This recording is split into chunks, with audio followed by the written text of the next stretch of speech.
sorry, my camera stopped. Okay, so I was saying that, you know, to upload the file, remember we had pressed the icon and then the K appeared.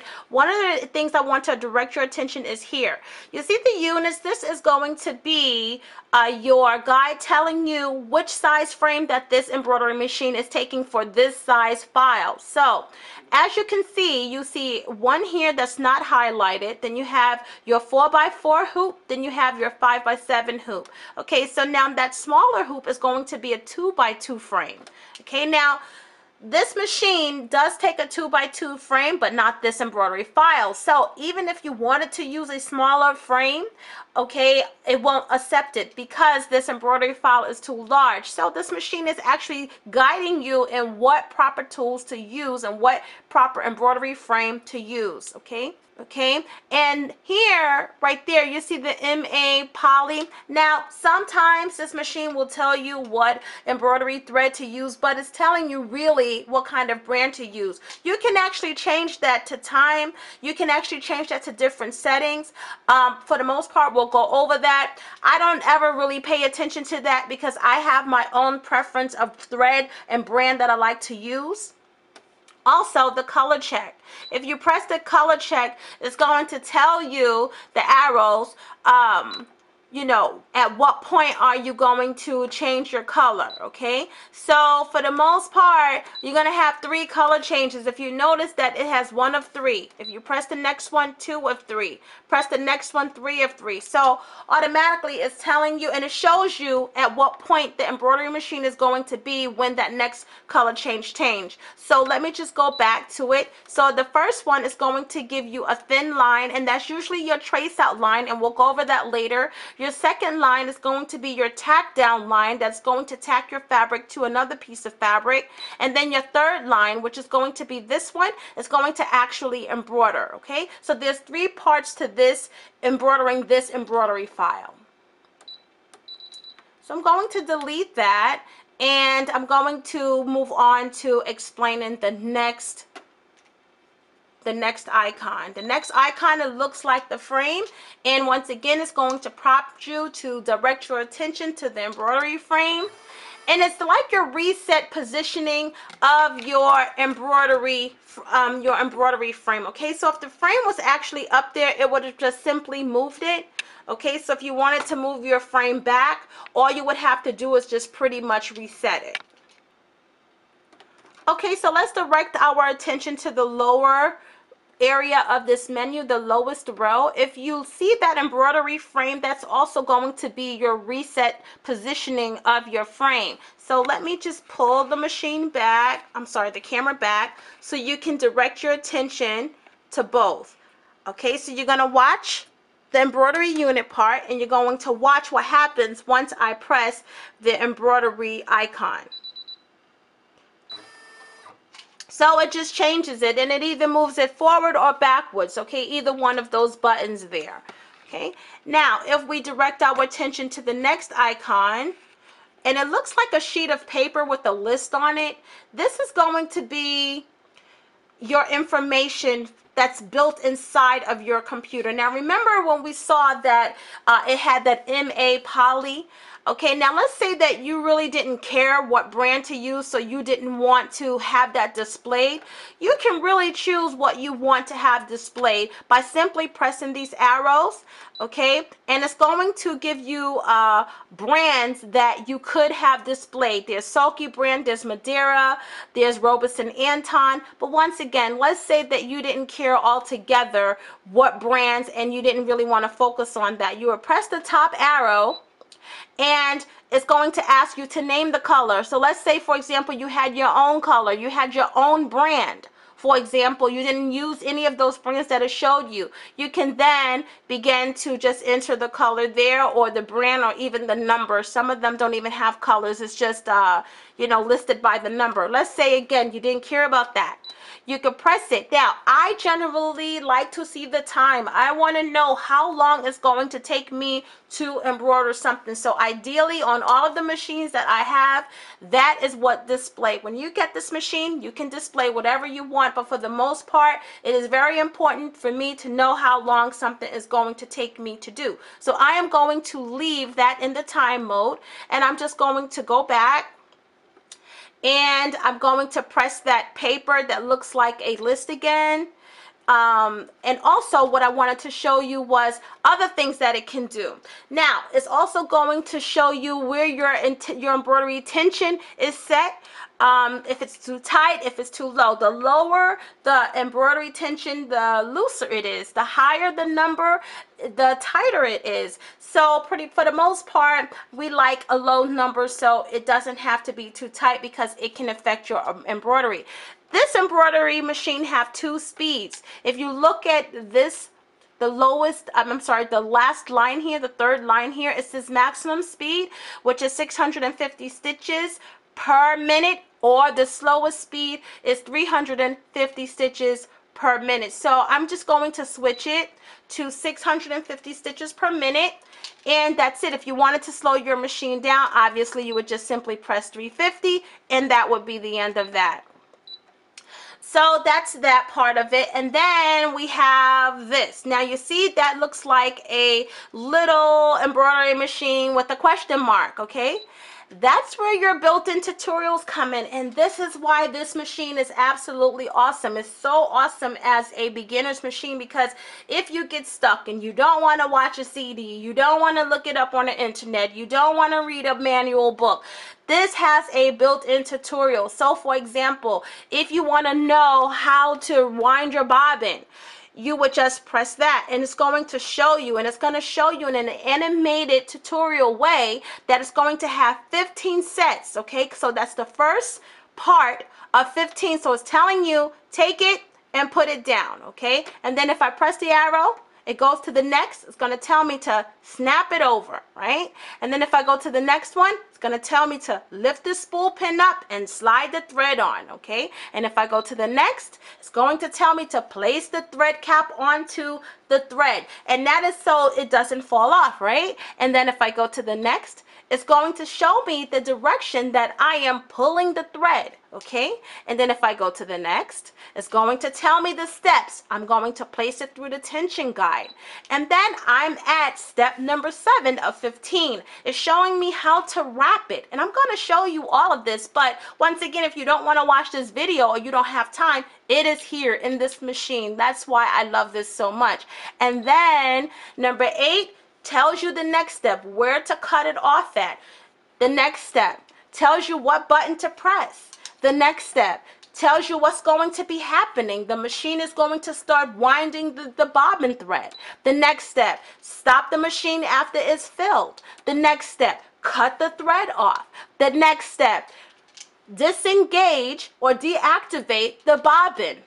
The next step, take it off. The next step, you are done refilling your bobbin. So that's for that. If we go back to the menu, it has that for all of the steps here. So if you wanted to do the same thing and you just wanted to focus on how to, let's say, replace the thread and so forth, I'm sorry, not the thread, the needle, again, it's going to go through each step and it's going to have an animated way for you to learn how to operate your machine so you are not stuck. And it goes through those stages in regards to the unit, how to attach the embroidery hoops, and so forth. So once again, this is a wonderful machine, and the next step, I'm going to actually load the bobbin and follow the same thing that you already saw in the animated series. Okay, so we are almost there for the machine embroidery part. I just have to go over a few more steps. You've already seen the animated tutorial on how to load the bobbin. I have 3 colors that I'm going to be using for this project, And I've already preloaded 2 bobbins. I have one that needs to be loaded, and I'm going to use that clear plastic or that acrylic bobbin that I had talked about earlier. And then this is the fabric that I'm going to be using for the project. So you'll notice that in loading the bobbin, I am going to follow the steps precisely without missing, which means that if you have this machine and you are stuck or you're unsure, all you have to do is simply go into your embroidery machine and the tutorial is right there. Almost as if I'm right there, or a person who is really into embroidery and they know embroidery well is right there. It's right there. They did it all for you. So this is an excellent machine to start with, and there is nothing to be intimidated by. Let's get started. Okay, before we get started, let's go over the supplies that we're going to need here to refill the bobbin case. I have my thread, my bobbin case, a pair of scissors, and my thread cap. Okay, so I switched the bobbin case to a metal case because I really want you to see what I'm talking about here. Okay, so the cases are going to have a notch on it, and you want to pair that notch up with the pin. Okay, so this has a little pin here. It's almost like a guide, but it's a pin. So you just align it up together, and then you snap the bobbin in place, okay? Now I'm going to bring the thread around. So remember, it came around, it went through number 1, which is right here. Then it's going to go up and over number 2, and then it points in that direction. So I'm going to bring the thread over here. And then I'm going to grab the camera so you can see the direction. I'm just going to place it in the direction, but I'm going to bring it a little bit closer so you can see exactly what's happening here. And bear with me because I am holding the camera, and I'm going to attempt to try to load this for you. So it's coming through number 2, and if you can direct your attention over here, you will see that there's actually a diagram that tells you what it should look like. So even if you don't go into the tutorial, you still have pictures on this thing that can show you exactly what you are supposed to be doing.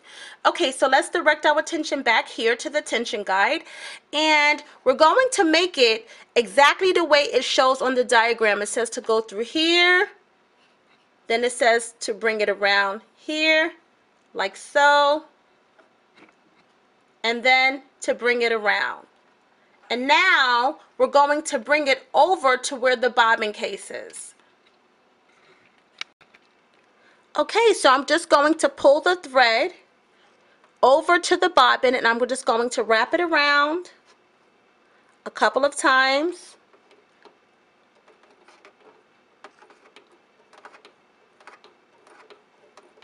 And then it says to cut it, right? There is a little blade. Let me just see if I could get there closer for you. Yeah. Okay, so there's a little blade right here that you're just going to take the thread and you're just going to slide it over into that little slot there. And I'm trying not to move the camera too much, but I am right-handed and I'm holding the camera with my right hand. Okay, so we're just going to slide it through, and we're just going to pull it. And once you pull it, you'll see that that blade is going to cut that thread. Okay, so I'm going to press the button. And if you direct your attention, you see the thread loading the bobbin. All on its own. Just like the tutorial says, just like the pictures show, is doing exactly what it's supposed to do.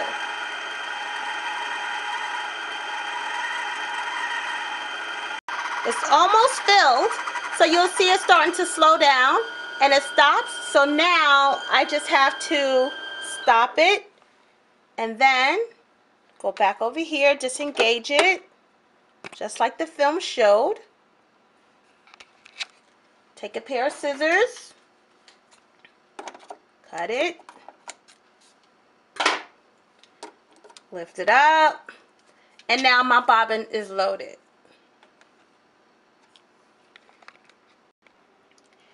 Here's where your bobbin is going to be loaded. This is your bobbin cavity. Okay, so there's a little notch here, and again, brother machines generally have pictures or indentations showing you exactly what to do. But again, this particular machine has a built-in tutorial. So all you have to do is just pull the notch down, and you'll see that little door, or that lid rather, lift it up, and it shows you the direction that this bobbin is supposed to be winded in. So we're going to follow that picture exactly the way it is. All right, so let's see if I can do this without bumping the camera, and I can show you exactly the way you load the bobbin. Okay, so we're just going to drop it in there, like so, and then we're going to bring it around.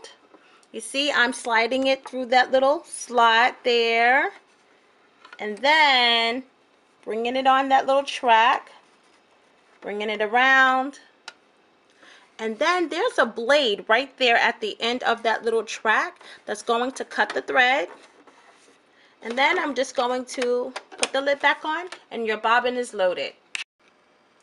To thread this machine, you want to take it from this area where it was at for on the tension guide to load the bobbin. And I'm just going to take the whole thing off so you can see the area, and I'm hoping that I'm not shaking too much, but I pushed the thread up against the spool pin, and the thread cap is still in place, and I'm just going to take it. Now we're not following the two going that way, because that way was the area where we loaded the bobbin. We're going to go this way now. Okay, so I'm just going to take the thread and follow number 1, and we're going to go up, down, and up, and then once again we're going to go this way and down, and you'll notice that it does have these numbers. Okay, so you can follow it. Let me just see if I can get in there a little closer or clearer for you. I'm sorry if the camera is shaking so much. It's not on the tripod because I really need to get close. Okay, so we're at number 3, and now I'm just going to loop it around, and I'm going to go up,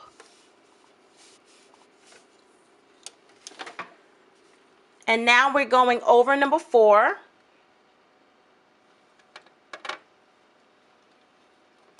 and now I'm going down to number 5,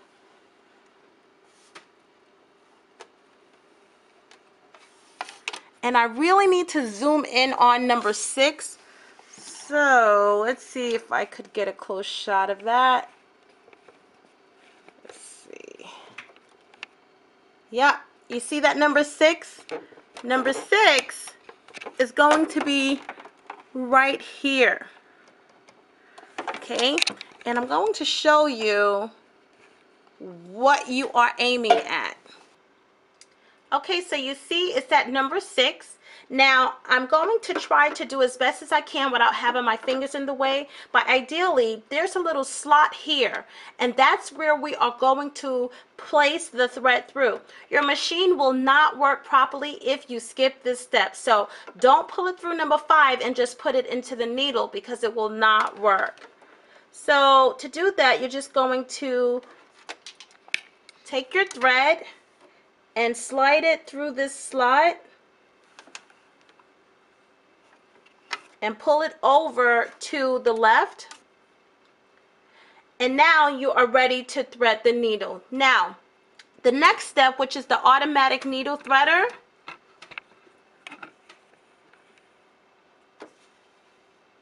which is number 7,